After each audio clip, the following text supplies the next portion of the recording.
Waving to my pals, I left school. Goodbye, Macy. Let's meet again tomorrow. Subsequently, I waited for my father to come get me at the school gate as usual. But where is my father? It's late. And what with these oddly anxious feelings I have all of a sudden? Then I experienced something unusual. A limousine pulled up in front of my eyes. Everyone's eyes, actually. The fact that my father waved to me and drew me inside the car as soon as the door opened shocked me more.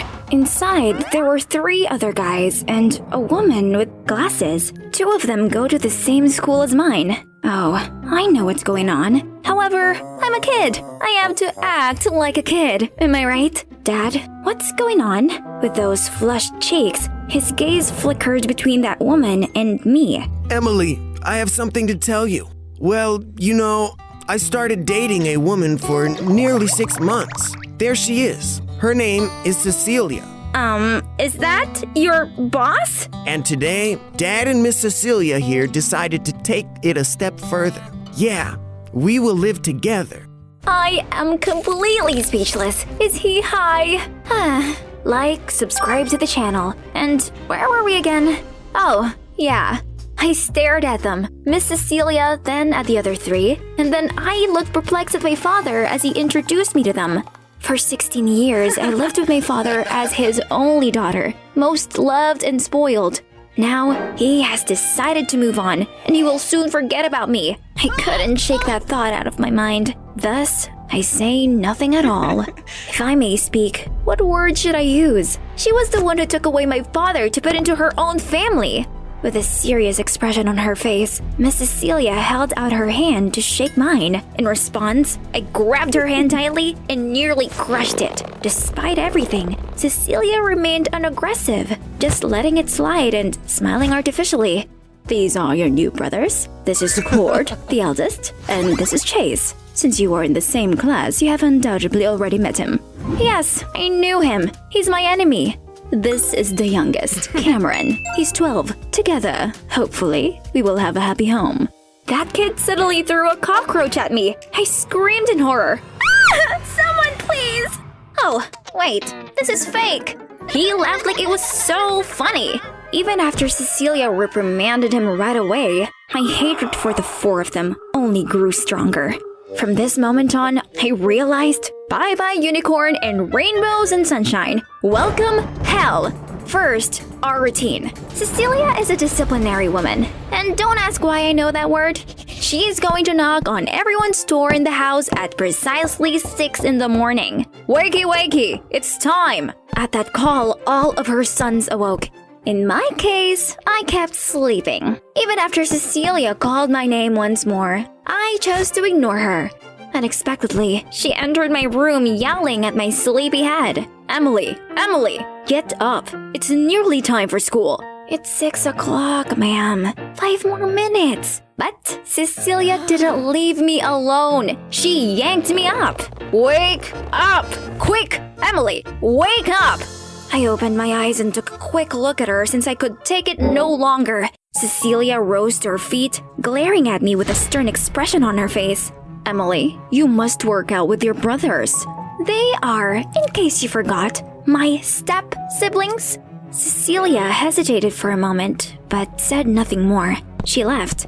Well, that was in the morning. Talk about the evening. I'm a teenager. Every night, I stay up late talking with my pals. Not at her house, though. At 10 p.m., as I was chatting with my friend, all of a sudden, there was no signal. Everyone, the Wi-Fi isn't working. Keep quiet. It's bedtime, not Wi-Fi time. Angry, I went back to my room. My father used to never have any control over me when it came to these things. I had no structure, no set bedtime, no exercise requirements, and no need to eat even. And now, just because my father married that witch, I have to endure these stupid rules? The second thing is food. Every morning, our maid will prepare breakfast for us. After exercising, we will eat, get dressed, and go to school. The thing is, those are healthy, bland meals. I mean, it's healthy, but I don't like it. Burgers, fries, pizza, Coke, and other cool snacks are how I start the day. Not this salad. You can only eat that stuff twice per month. Furthermore, you need to be well informed about everything, from the food list to the retailer you visit. Are you for real? Every chance I got to spend time with my dad, I would vent about how annoying Miss Cecilia was trying to run my life. Cecilia is that kind of woman. She simply wants what's best for you. My father even considers her children to be his children. They are the worst of the worst, especially that little kid, Cameron. Hey, Emily. Turning around, I was met with a terrifying face that sent me reeling to the ground and screaming. Cameron let go of his mask and chuckled as he helped me up. Cord smiled and shouted to his younger brother as I looked up at him. Come on, Cameron. That little Emily might have had a heart attack with your tricks. Chase looked away, but Cord and Cameron started laughing again. I felt a burning blush of shame over that. I ran out of the room. My dad walked in, surprised when he noticed I left before finishing my exercise. Emily, are you okay? It's nothing, Dad. We have breakfast together. During the meal, we tried to talk to each other. Miss Cecilia and Chase didn't say much. Only my dad's voice echoes through the dining table. Cameron, did you just scare my Emily? Don't do that again, okay? Emily is a shy girl. Dad! I deduced from Emily's response and facial expression that she was not a shy girl. Contrary to what you say, sir. And I will keep doing it. What the heck? He is truly a demon! Good job, bro.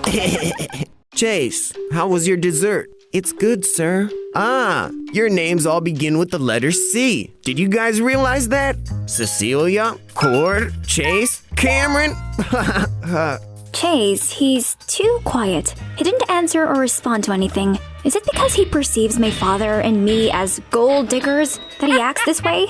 It can be. That dismissive look, that glance, it all seemed to indicate that he hated us. I hope Dad soon realizes it, so I can return to my old normal days. Let's see. Cameron, who intends to bully me. Chase, who despises our existing. And Cord? He is the loudest guy I know and a complete idiot. Every room he entered was noisy. Was he trying to make his presence known? Jeez. Cord is starting to tap everything in the house to simulate hitting a drum when Miss Cecilia is not there, which is getting worse. And it has to happen whenever I do my homework, every single time. As soon as I picked up the pen, there was a bang sound, followed by Cord's howl. Yeah, we reign supreme. Luckily, Miss Cecilia returned home on time and ended that horrible show before it went any further. His voice truly is the most terrifying sound in the world. Day by day, it remains that way. I had to put up with everything from Miss Cecilia's family. They forced me to be negative and withdraw from society. And then, things happened. I overreacted to my feelings and frequently took out my frustrations on my schoolmates. That was the day I became the object of everyone's hatred and loneliness, to the point where even my closest friend turned on me. Once my physical education class was over, I went back to my locker to get dressed, only to realize all my stuff was gone. Looking for something?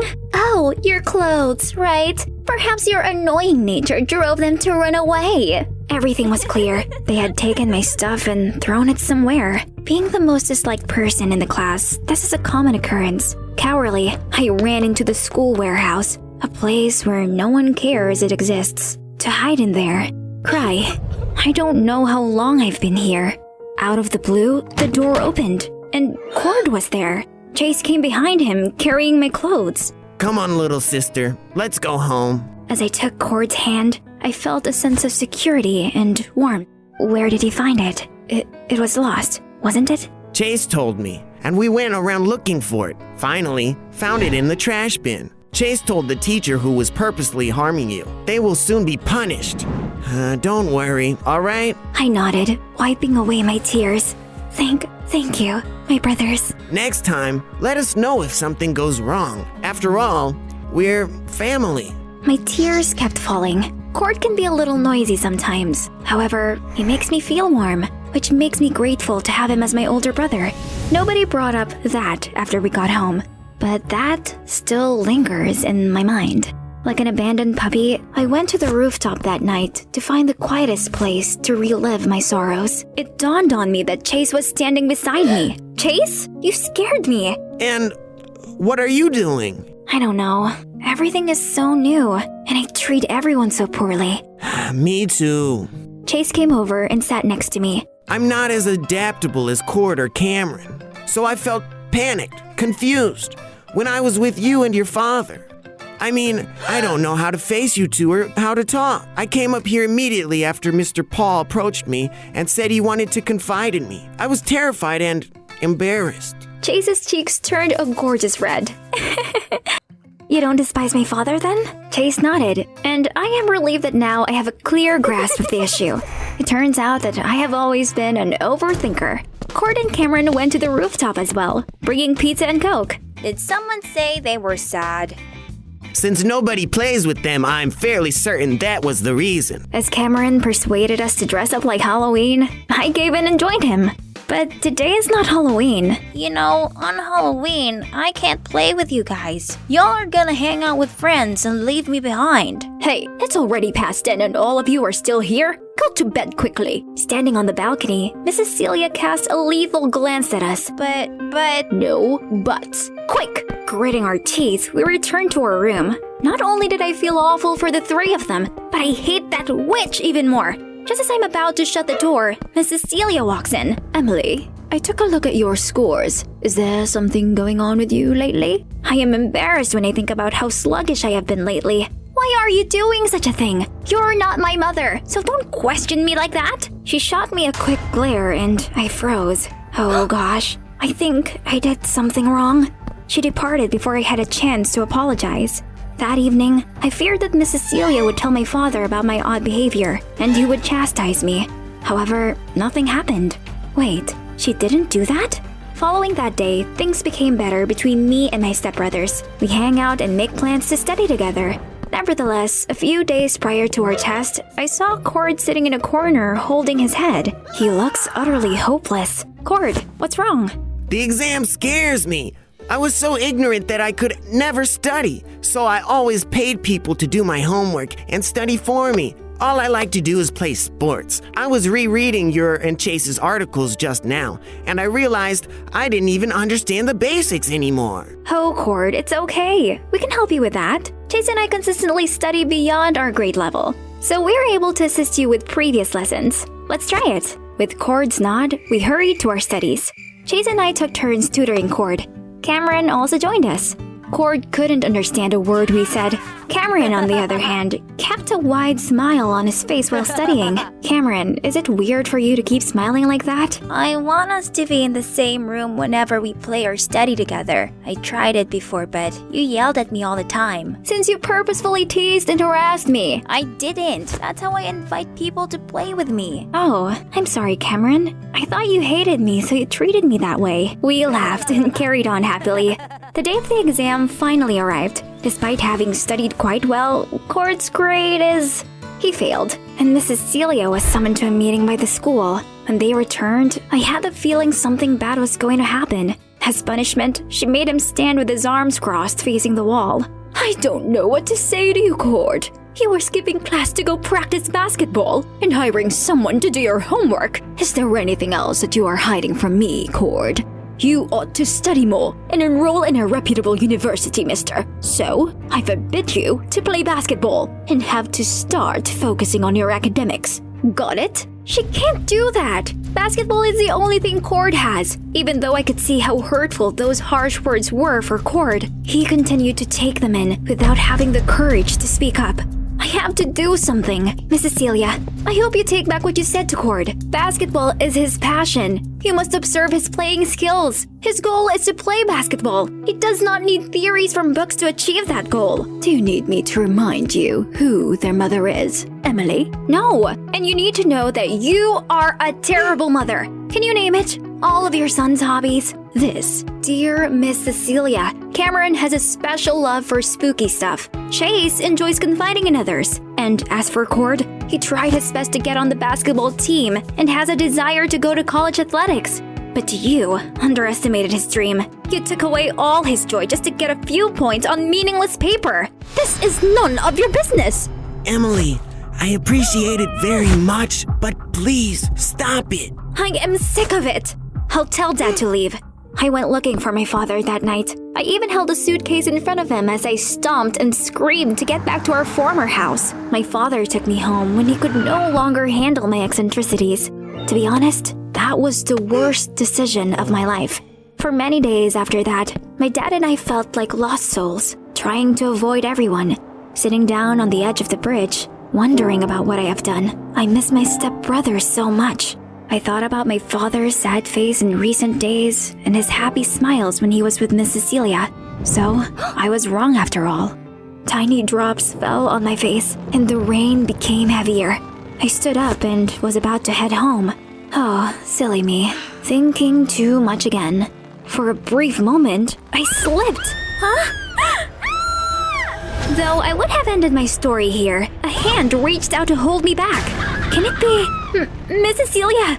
Right now, Miss Cecilia's hand is the only thing keeping me alive as I hang in the middle of the bridge. She was trying to pull me up, but her tiny body and these heavy drops, I guess I've met my end. Taking a look at the river below me, I could imagine my hand slipping from Miss Cecilia and falling into it. I closed my eyes and gave up. I've accepted my fate. But Miss Cecilia yanked me back to reality. She hugged me tightly in her arms and checked to see if I had any injuries. Oh, Emily, you're okay.